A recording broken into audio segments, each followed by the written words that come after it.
So, stepping back to talk about hard money loans in general. Sure.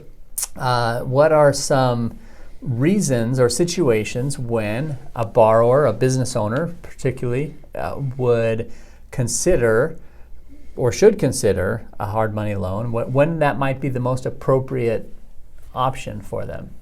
Well, it depends. Like I said, they need capital out of a property, sometimes on a timely basis. Kind of consider those separately or together.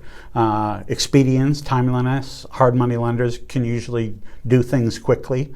They can perform quickly. Again, the space or the asset is otherwise difficult to finance. The banks are not clamoring or lining up to make them, like I said before, a prime-based loan, prime rate-based loan. So they've got circumstances, if you will, that just make timely performance paramount. Like, I've seen partner buyouts. One partner wants to buy out the other, and he needs a loan for that. There's value in the real estate, but he doesn't have the money, or the business doesn't have the money to effectuate an exit for partner B.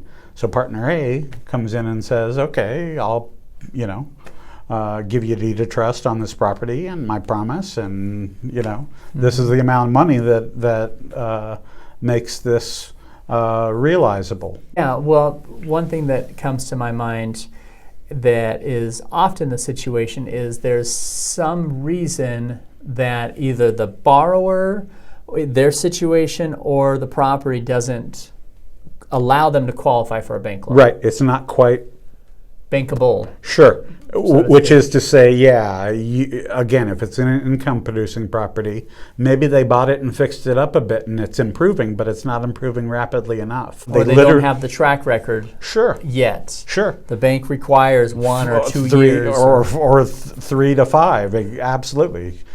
Exactly right. Of tax returns and an income stream that says, hey, there's no doubt that this loan is going to self-perform. Hard money lenders are able to kind of get past that. Right. So if you think about in your years of underwriting loans, specifically hard money loans, what are those most common, most typical situations where a hard money loan is the appropriate mechanism? Yes. Well, again, it's really where they have true equity in the property. It's one thing to buy something recently below market and sort of say, oh, it's now worth, some other greater variable, but it's another when you bought it 20 years ago for twice the loan amount. That story matters, I think, to most lenders. It matters to me just kind of on its face, because it says they're invested in making this work. It's not, we saw on the cover of Fortune years ago, all these buyers buying houses that they'd never seen or lived in, because it was like this crazy frenzy for housing. And that might be a sector. I'm not here to say there's something wrong with single family investing. I'm not.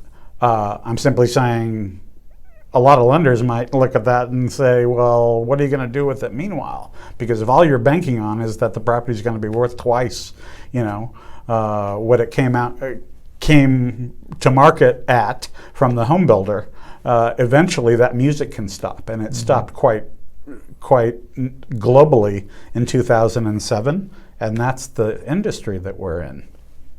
So again, to get back to what makes an advantageous loan from a lender's perspective, it's true equity.